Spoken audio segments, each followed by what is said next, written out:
Welcome back into the North Star Takes podcast with Bailey Pulicki and Jacob Liberta. You can find all our videos here on our YouTube channel, so hit that subscribe button if you haven't already, and feel free to give us a follow on Twitter and Instagram as well.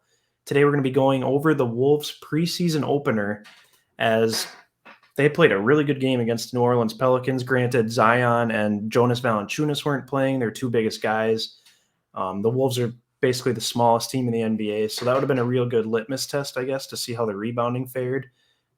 Rebounding wasn't so great in the first half, but it's all stuff to work on. But I mean, basically, we saw everything we wanted to see. The big three looks fantastic with Cat, D'Lo, and Ant all scoring in double figures. You got Taurean Prince knocking down threes. Patrick Beverley's getting a technical foul.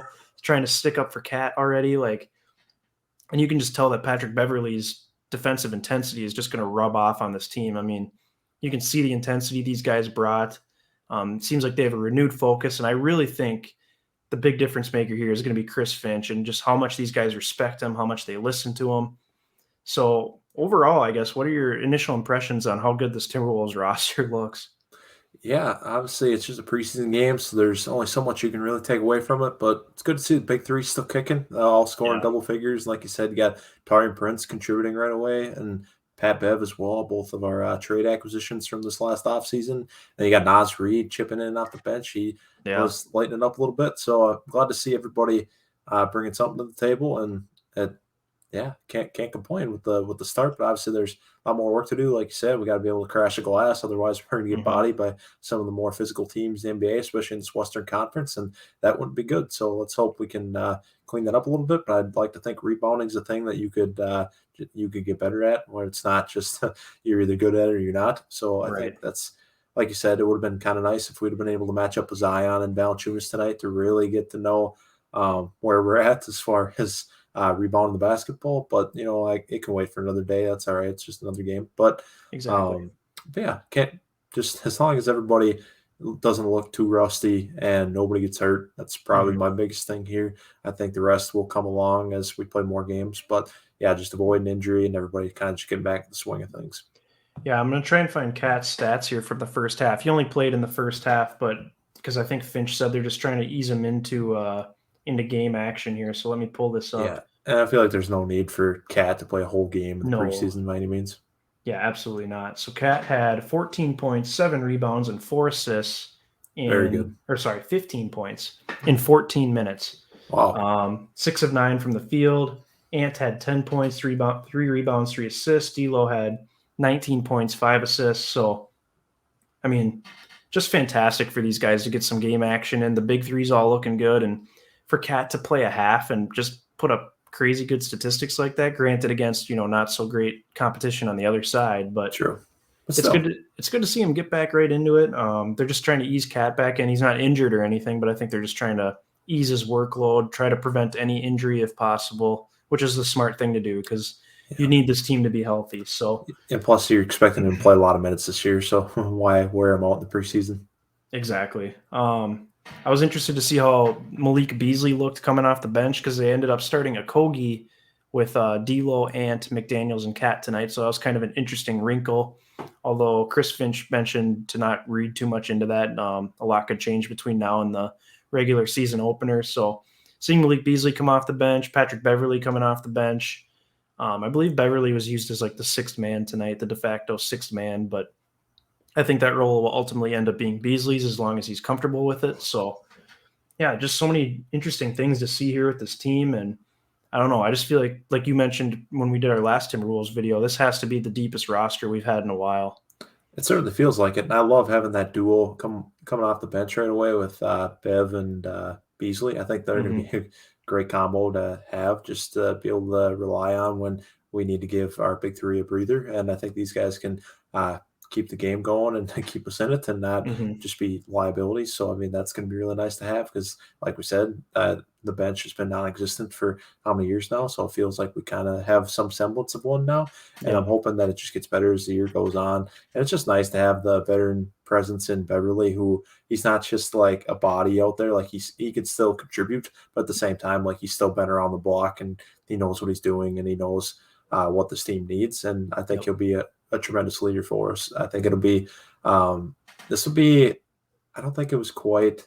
Um, I don't think it quite got the, well, how do I want to say this, glamour, I guess, that it really could end up having by the end of the season. This Yeah, acquisition of very Pat Bev underrated for, move. yeah, exactly, underrated move. Yeah, exactly. That's what I'm looking for. But geez, can't think of it. But underrated move. Yeah, and by the end, I think people will be praising this one just because of what we traded for him, like trading Right. Colder and Wancho to get this veteran player who, like I said, could still play, but he's also gonna provide just that stability that you need with a young team like we have. I think Mhm. that's gonna be really nice as the season goes on, especially.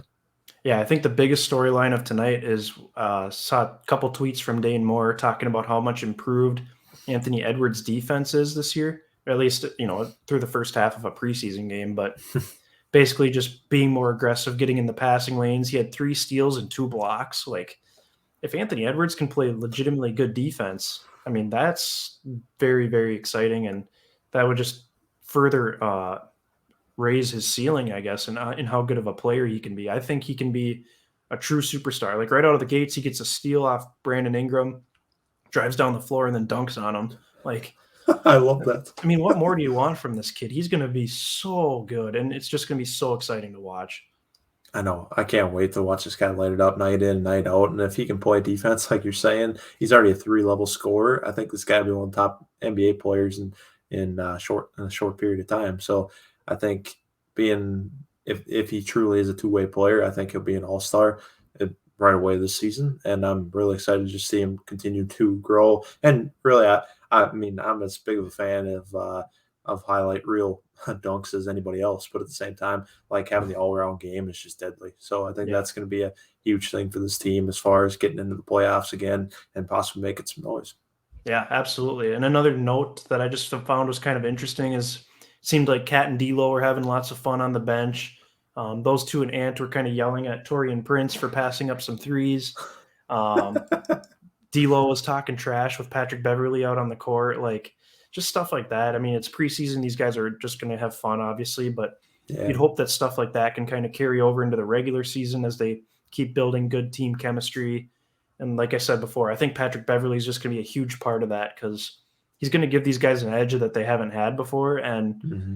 as long as he kind of leads them in that direction, they'll follow right behind him, I think. And talking trash, I'm totally fine with that. We could use that, honestly. The Wolves are so used to being pushed around and disrespected by refs and opposing teams and national media and all that stuff. Yep. So Yep. I think it's time to just kind of push back a little bit, have a little bit more of an edge, and if the defense can improve slightly and just be anywhere from 15 to 20 in the NBA, and then I truly believe this team has the potential to be a top 5 to 7 offense in the NBA. So yeah, I don't know. I think there's a good high ceiling for this team.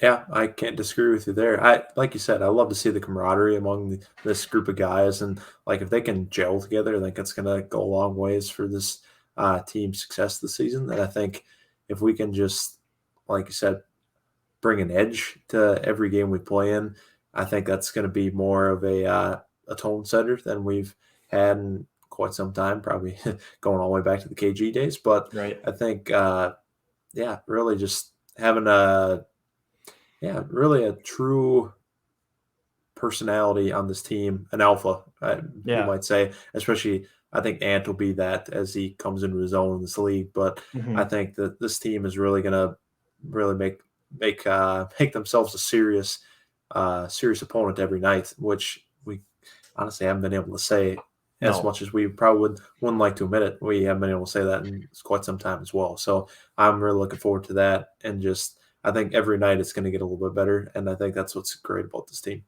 Yeah, and I think going back to the Beverly point with Ant, I think last year Rubio was a great mentor for Ant. He kind of showed him how to adjust to the NBA life, How to be a pro, how yeah, to play how to be a pro. And I think Beverly is going to show Ant another level, how to be aggressive, how to be, how to stick up for yourself, how to stick up for your teammates, how to play true. hard on a night in, night out basis. How to So I challenge the think, refs.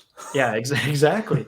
Um, so I think just having both those guys in Ant's first couple of years in the league is just going to be massive for his growth and development, and it can still help with guys like Cat and D'Lo as well, who they're becoming the veterans on the team. They're the two centerpieces as it stands right now. Ant obviously could surpass them in that regard, but yeah, just there's so much excitement.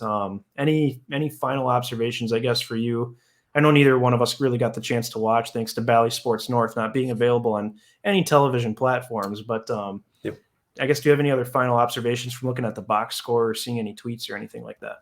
Yeah, adding on to your thought about Rubio with Ant last year and then Pat Bev this year with Ant, I think you're getting a little bit of everything from those two players, which is great. So then Ant's going to see a little bit of everything in these first couple of years. And I think that's going to help his evolvement as a player and as a superstar in this league or potential superstar. And I think I will say he'll be an all-star this year if he plays every game and he's not out with any significant injuries. I think this guy is that good, and he already is that good. And I think he's really going to make a name for himself in this league this year, not just among Timberwolves fans, but league wide. And I think people are going to recognize that he is the player of last year's draft class, and it's not LaMelo Ball.